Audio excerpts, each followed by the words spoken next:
Hi everyone, my name is Will Graft and this is my final project on cost utilization reporting for high-risk patients. In working with colleagues at Lancaster General Health and our accountable care organization, I've overheard many discussions where insight into those patients who cost the organization the most would be beneficial for both the patient, and our organization. And again, as we move into a payment structure that's a little more value-based, again, just continuing to order labs and tests and things of that nature isn't actually the best direction in terms of improving that quality, outcome for a patient. For the organization, reducing cost, improving quality, and improved outcomes are vital for organizational success and aligned to the healthcare triple aim. So the focus of this project was really to identify a tool or solution that could quickly empower, hospital leaders to, understand some of those trends and just how do we try to better understand who these patients are and also, predict, what services and everything that they could possibly benefit from. So through a lot of the feedback over the last couple of weeks, based on my elevator pitch and some of the different ideas, again, I'd explored a telehealth option, and again, there's just some different challenges there. And again, it was something we really already had, and I just didn't know that that would really benefit this particular patient cohort.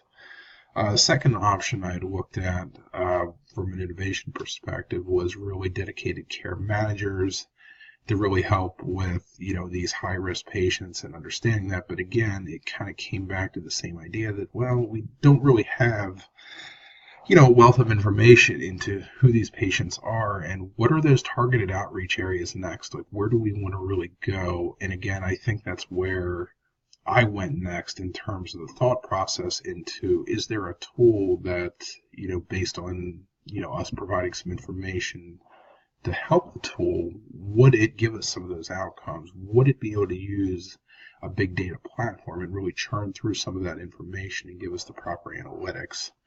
So that's really the direction I went, and that's where I landed.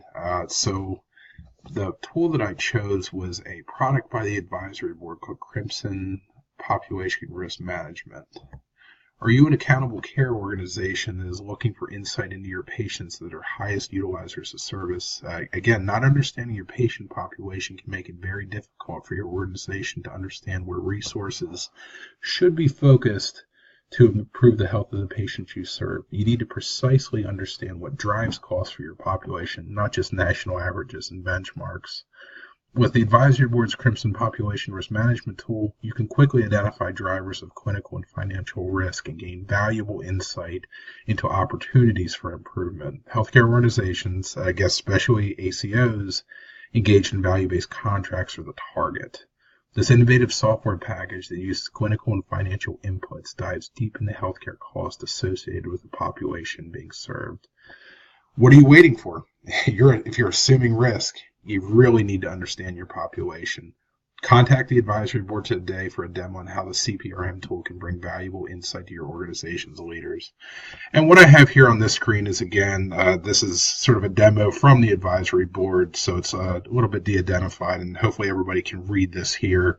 And this is really that high-level population dashboard, and the PMPM stands for per member per month. It's one of the key metrics that accountable care organizations look at in terms of understanding that cost. So really that's sort of that overall and that trend and average of how much is a given member, costing my organization per month. And the second slide here is just another, area that this tool actually looks at for top saving opportunities. So what you can then do is, for example, you could look at then avoidable readmissions. Again, it's blue, and I wish I could have another screenshot, but it wasn't readily available to then show you that you can actually dive in further and look at those avoidable readmissions, understand some detail around what was going on, etc., and actually dig down to that actual patient level to understand those costs, the procedures being used, the physicians involved, just a wealth of information that would be possible there.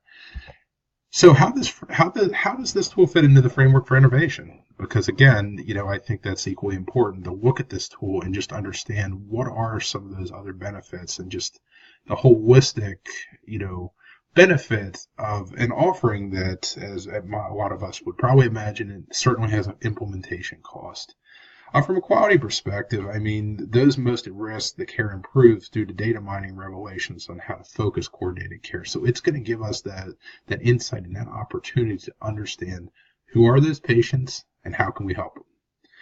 There is an implementation cost. I think from what I've gathered and researched, it's based on the number of lives being managed, and again, I think it's in the neighborhood of $5 to $10 per live that actually gets fed into this tool for analysis. So again, when you start thinking about a large patient cohort, certainly it could get expensive.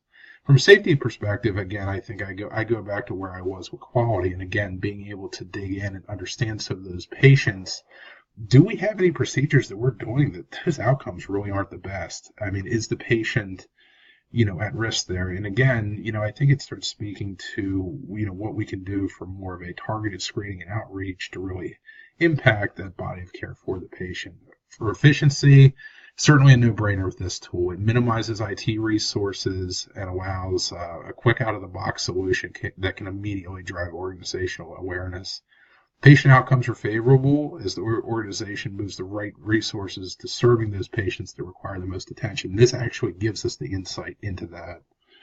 As far as the resources being needed here, I mean, again, it is a large capital investment, as I mentioned. There's IT resources for implementation. And also, too, we don't want to forget about education. We need to ensure that the right folks in the organization are clear on the tool's capabilities and the proper training on how to use the tool to benefit their outreach efforts. I hope everybody enjoyed my presentation as much as I enjoyed pulling it together. Thank you, everyone. Bye.